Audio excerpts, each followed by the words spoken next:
इस सेगमेंट में हम लोग डिस्कस करेंगे एक और इम्पॉर्टेंट एक्सपेरिमेंट के बारे में, और जो हमारे एक्सपेरिमेंट का ऑब्जेक्ट है वो यहाँ पे मेंशन है, to draw the static IV emitter characteristics of UJT and to determine various parameter of UJT from these characteristics. इसी में बी पार्ट है, to draw the DC load line on the static emitter characteristics for various load resistance with a fixed supply voltage.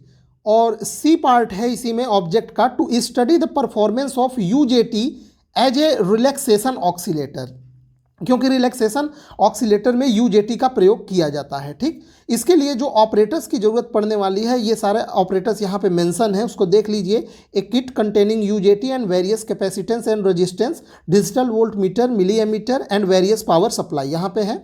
ठीक है, तो यहाँ पे ये इसका थ्योरी है। ठीक है, इस थ्योरी को आप लोग नोट डाउन कर लीजिएगा। UJT का ये थ्योरी है, उसके बाद यहाँ पे ये थ्योरी है, और बाकी जो थ्योरी का पार्ट है वो अगले पेज पे यहाँ पे है। ठीक, ऑब्जर्वेशन टेबल अभी मैं बाद में दिखाऊंगा, पहले आप यहाँ तक ये थ्योरी नोट डाउन कर लीजिए।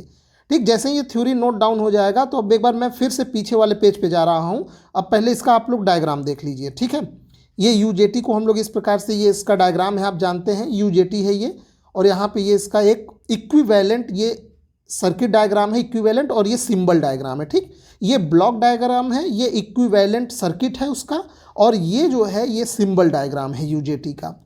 अब यहाँ पे ये UJT को इस प्रकार से हम लोग इसका बायसिंग करते हैं। ठीक, ये बायसिंग मीन्स हम लोग रेजिस्टेंस बैटरी एंड लगा के UJT को प्रॉपर वर्किंग के लिए हम लोग इस प्रकार से सर्किट इसका जोड़ते हैं, और ये जब UJT को एज ए रिलैक्सेशन ऑक्सीलेटर हम लोग यूज करते हैं तब के लिए उसका सर्किट है। ठीक, अब हम लोग अगले पेज पे बढ़ते हैं। ये अगला पेज, यहाँ पे थ्योरी का पार्ट हो गया था। अब यहाँ पे ये आप ऑब्जर्वेशन देख लीजिए, ये IV कैरेक्टरिस्टिक्स के ऑब्जर्वेशन का यहाँ पे ये टेबल है। ठीक, अब उसके बाद यहाँ पे ये इंट्रिंसिक स्टैंड ऑफ रेशियो, ठीक है, ये UJT का एक इंपॉर्टेंट पैरामीटर होता है, इंट्रिंसिक स्टैंड ऑफ रेशियो। ये यहाँ से हम लोग ईटा के वैल्यू के लिए ये ऑब्जर्वेशन टेबल है। ठीक है, अब उसके बाद अभी हम लोग इसके ग्राफ और अदर चीज़ों पे आएंगे।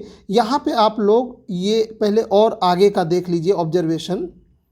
ठीक है, यहाँ पे ये सेम पेज है, ये सेम पेज है वही ऑब्जर्वेशन वाला जो मैं अभी आपको दिखा रहा था। बस इसमें आपको ये फोकस करना है, ये जो CRO पे ये जो वेव फॉर्म मिला है, ये इसी प्रकार से बटर पेपर पे ड्रॉ करके हम यहाँ पे लगा देंगे। ठीक, अब इसके बाद जैसे ही मैं नेक्स्ट पेज पलटूंगा तो उसमें आप इसका ग्राफ भी देखने लगेंगे।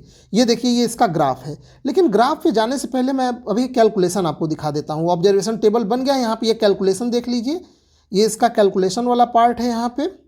ठीक है, ये ईटा इंट्रिंसिक स्टैंड ऑफ रेशियो, ये कैलकुलेट करने के लिए ईटा का कैलकुलेशन है। ठीक, अब जैसे ही मैं पेज पलटूंगा तो पहले ये बटर पेपर आपके सामने आएगा, ये जिस पे वेव फॉर्म ड्रॉ किया गया है। अब दूसरे वाले में ये ग्राफ आ गया, बाकी पेज ये वहीं पे है। अब उसके बाद यहाँ पे आप स्केल मेंशन कर देंगे, और ये UJT का ग्राफ है। ठीक है, IV कैरेक्टरिस्टिक्स का ये जो ग्राफ बना है, ये ग्राफ आप यहाँ पे देख सकते हैं। इस प्रकार से आप लोग ग्राफ ड्रॉ कर लेंगे। इसको क्लियर हो गया। अब ये ग्राफ हो गया। अब मैं अगला पेज पलटता हूँ। ये एक और ऑब्जर्वेशन है, रिलैक्सेशन ऑक्सीलेटर की तरह जब यूज करेंगे तब का ये ऑब्जर्वेशन टेबल है, तो इसको आप लोग यहाँ पे देख लीजिए। ये ऑब्जर्वेशन टेबल ये हो गया।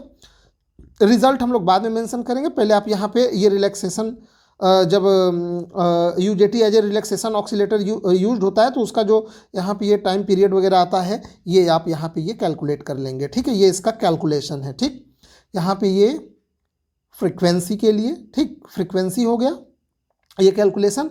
और अब हम लोग यहाँ पे रिजल्ट फाइनली मेंशन कर देंगे। The value of intrinsic stand off ratio, eta की वैल्यू यहाँ पे ये मेंशन कर दी गई है। ठीक है, the frequency obtained in experimental and calculated are approximately as the same. ठीक, तो यहाँ पे ये एक्सपेरिमेंट पूरा हो गया। मैं इसके सारे क्लिप्स आपको एक बार और दिखा देता हूँ शुरू से। देखिए, ये पहला पेज था, देन ये सेकेंड पेज। अब इसके बाद के 2 क्लिप्स इसी पेज के लिए होंगे, यानी पेज यही रहेगा, बस एक बार आपको ये CRO का बटर पेपर वाला वेव फॉर्म और दूसरी बार में ग्राफ आएगा। देखिए, ये ग्राफ हो गया ये पेज, और यहाँ पे ये इसका लास्ट पेज है। क्लियर हो गया। ठीक है, तो आई होप ये वीडियो आपके लिए हेल्पफुल होगा। इसमें हम लोग केवल और केवल ये एक्सपेरिमेंट फाइल प्रोवाइड कर रहा हूँ। जैसे ही इस पूरे एक्सपेरिमेंट का सेटअप मेरे पास अरेंज हो जाएगा, मैं पूरा इसका अलग से एक्सपेरिमेंट का वीडियो बना के अपलोड कर दूंगा। ठीक है, वीडियो देखने के लिए आपका बहुत बहुत धन्यवाद।